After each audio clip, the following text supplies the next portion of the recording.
everything would turn out fine. So he accepted her advice and took on a happier, brighter expression. As already revealed, the curse is inherited by the descendants of the first emperor of that kingdom because he betrayed the goddess of light. The royal family had always hidden this fact, but since the goddess of light loved that empire, the curse was placed on poor souls to expose the seeds of tyranny hidden there. To protect the honor of the imperial family, they publicly announced a false fact. And the entire empire pointed their fingers at the one who inherited the marks.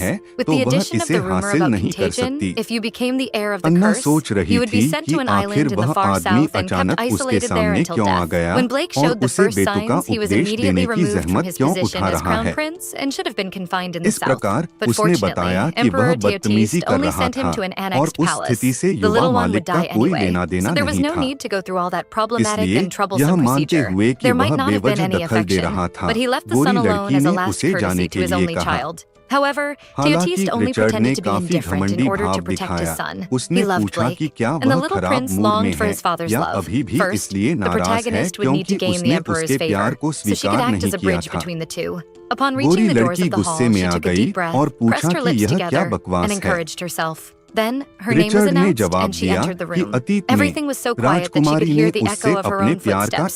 Then she finally saw the glorious light of the empire, her father-in-law. She froze, for she had never seen such a handsome man. Even the roses would wish to be part of his court, just to see that beautiful face frequently. It was then that the reincarnated girl concluded that this Greek god before her should have been the protagonist of the novel. Nothing better than an emperor like that to lead a novel for readers over 19. He didn't take long to mention the imprisonment of the head servant and asked why she had made such a decision. Anna replied that he had been imprisoned for embezzling funds related to the imperial prince. The Marquis of Hamel, who was also present, was furious and declared that his son had sworn loyalty to the empire and that he didn't believe such an accusation. He insisted, saying it was unfair, but the princess promptly interrupted him and presented the evidence. Teotihuaca read it and saw that the man had stolen a huge amount of money. That's when the Marquis trembled to his core. He shouted that everything could have been manipulated by the girl. His eldest son was more loyal than any other child in the entire empire. But the blonde quickly proved otherwise, because His Highness, the Crown Prince, was eating cold spinach soup, while Hamel's son dined daily on meat cooked by the palace chef. The expression he made is really hard to describe, but it could easily be compared to that of a cornered rat. Anna continued revealing everything he had done wrong,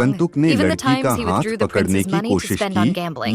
This made the nobleman agitated, but he soon regretted such an act. For Teotihuaca stated that this was not the way to speak to his daughter-in-law, unless he was wishing for death. The man even tried to justify himself, saying that the crown princess had insulted his family first, but a sword appeared at that very moment beside his neck. His Majesty then asked what reason he had for moving his filthy hands. He hoped it wasn't to slap the child, because that would mean immediate execution. When the Marquis said he hadn't intended to do anything of the sort, the Emperor asked if he was lying and brought the sword even closer to the man's neck. Anna also closed her eyes and started trembling at that moment. Then, a servant of His Majesty approached her and recommended that she leave the room, as everything was resolved with her for the day. The princess was surprised, but said she would be very happy to leave at that moment. On the way back, she realized that it was Colin and that she could fully trust him. So she rummaged through her pockets and took out a beautiful transparent blue orb. Inside that crystal ball was a video of Lord Hamel insulting both her and the Crown Prince. The girl had prepared all that because she knew she wouldn't be able to stand against a noble of such high rank as the Marquis without at least that much evidence. Colin looked at her curiously and then bowed, saying it would be handed over to His Majesty. The Marquis Hamel's hand was cut off for attempting to slap the Crown Princess in front of the Emperor himself, and his son's tongue was removed for embezzling imperial property and insulting His Highness. Both were sentenced to 30 years of imprisonment, and the Hamel family lost their cherished title. In just one morning, the historic Marquis family fell completely. However, no one stood by them. Raising a hand against the princess in front of the emperor and insulting her were very serious crimes. It didn't matter how the wife of the monster had acted. The two had crossed the line. There wasn't a single person who could defend them. Later, while it was still day, Anna sat at her desk wondering how the emperor would handle all the political problems that would come from the Marquis's absence. She kept thinking if she would be summoned again or if he would continue ignoring Blake that way. The young girl kept pondering while listening to the ticking of the clock. Finally, she stood up and clapped her hands on the table. The protagonist couldn't leave things as they were.